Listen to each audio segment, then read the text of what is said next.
दोस्तों, हमारा आज का जो पॉडकास्ट है वो चिट्ठियों के बारे में है। चिट्ठियाँ, पत्र जो हमारे प्यारे से संदेश हमारे अपनों तक पहुंचाते थे। अब आप समझ गए होंगे हमारा आज का पॉडकास्ट कौन सा है, जिसमें बहुत सारी चिट्ठियाँ हैं, पत्र हैं जो किसी ने किसी को लिखे, बड़े प्यार से, भावनाओं से भर के। पोस्टमैन जो हम सबकी चिट्ठियाँ पहुंचाता था, और लेटर बॉक्स जिसमें हमारे पत्र पड़े रहते थे। हम में से हर एक की आदत थी घर की सदस्य की कि लेटर बॉक्स खोल के देखता चिट्ठी आई है कि नहीं आई, और जब नहीं आई है तो निराश होकर के लेटर बॉक्स बंद कर देता। हम सब कितने उतावले रहते थे। अब लेकिन चिट्ठियाँ लिखने का चलन खत्म हो गया है। अब तो आप समझ ही गए होंगे कि मैं क्या बात कर रही हूँ। तो कुछ ऐसे ही पत्र। पूज्य बाबूजी, सादर चरण स्पर्श। आपको जानकर खुशी होगी कि मेरी पढ़ाई खत्म हो चुकी है और मुझे बहुत जल्द ही अच्छी कंपनी में नौकरी मिली है। नौकरी ज्वाइन करने से पहले मैं घर आऊँगा, और माँ की जो इच्छा थी ना, गरीबों को खाना खिलाना चाहती थी, भंडारा कराएंगे जिसमें सभी गरीबों को खाना खिलाना है। माना था, माँ ने मन्नत की थी, और उन्हें पूरा करने वाली माँ अब इस दुनिया में नहीं है। मैं उनकी मन्नत को पूरा करना चाहता हूँ। जब भी उनको याद करता हूँ तो आंखों में आंसू आ जाते हैं। मैं जब आऊँगा तो ये मन्नत पूरी करेंगे।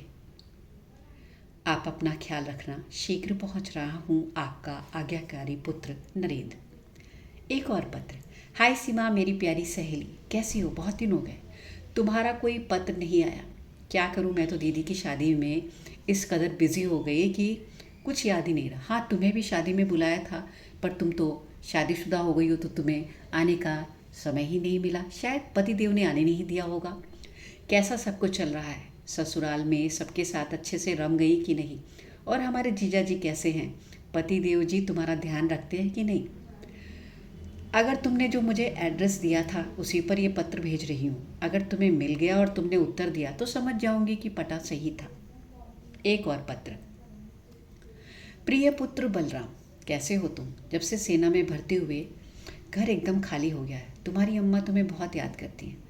गांव में ऐसा कोई भी घर नहीं बचा जहां जाकर के तुम्हारे गुणों के बारे में ना बताती हूँ। तुम्हारी बहुत तारीफ करती हैं। रोज रात में खाने के समय तुम्हारी थाली लगती है और अम्मा तुम्हें याद करके हुए कहती हैं कि बलराम होता तो 10 रोटी खाता। अब हम दोनों तो बुढ़ापे के शरीर वाले इतना ज़्यादा खाते नहीं, पर तुम्हारी अम्मा तुम्हारी बहुत तारीफ करती हैं, और गांव में बहुत सारी लड़कियां तुम्हारे लिए देख करके रखी हैं। इस बार आओगे तो शादी से बच नहीं पाओगे। तुम्हारा घर बसाना है। अच्छी लड़की देखकर तुम्हारा विवाह इस बार तो जरूर करा देंगे। तुम्हारे पत्र के उत्तर का इंतजार रहेगा बेटा, तुम्हारे बाबूजी। एक और पत्र। माँ, बाबूजी, सादर प्रणाम। मैं दिल्ली आराम से पहुँच गया। आपका दिया हुआ सामान, राखी, मिठाई मामा जी को दे दिया। आप सबको बहुत याद कर रहे। अब चंडीगढ़ के लिए निकल रहा हूँ। कल से नौकरी ज्वाइन करनी है। जब तक आपको मेरा पत्र मिलेगा तब तक शायद मैं अपने ऑफिस के किसी पास के किराए के घर में रहना प्रारंभ कर दूँ। अभी आप पत्र मत ही लिखना, नया पता जब भेजूंगा तब लिखना। आप परेशान ना हो इसलिए आपको पत्र डाल रहा हूँ। माँ आपके दिए हुए लड्डू, अचार, मठरी से शाम की चाय पी जाती है। आप सबकी बहुत याद आती है, घर याद आता है। आपका बेटा शिव कुमार। प्यारी माँ, नमस्ते, प्रणाम। हॉस्टल में आ तो गई हूँ, पर घर की बहुत याद आती है। आपका प्यार और प्यार से बनाकर मुझे खिलाया गया खाना बहुत याद आता है। हॉस्टल के खाने में वो स्वाद कहाँ। घर को बहुत याद करते हैं, मिस करते हैं।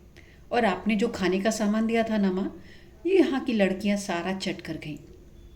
अब की बार जब छुट्टियों में आऊँगी ना तो अपने मनपसंद स्वादिष्ट खाना आपके हाथ का खा कर अपने आप को तृप्त जरूर करूँगी। माँ, आप बहुत स्वादिष्ट खाना बनाती हो। अब जब यहाँ आकर के रह रही हूँ तो पता चलता है आप कितने प्यार से मुझे मनोहार करके खिलाया करती थी।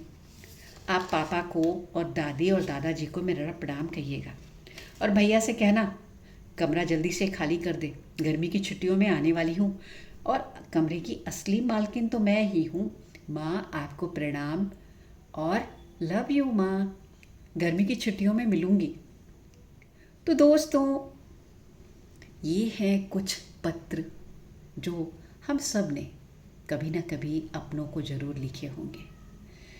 और ये पत्र जब कोई पढ़ता तो उसके चेहरे पर ऐसी स्माइल आ जाती, जैसे लगता जैसे सच में वो सामने बैठा हुआ व्यक्ति पढ़ रहा है और हमें पढ़कर सुना रहा है, हम उसे देख रहे हैं।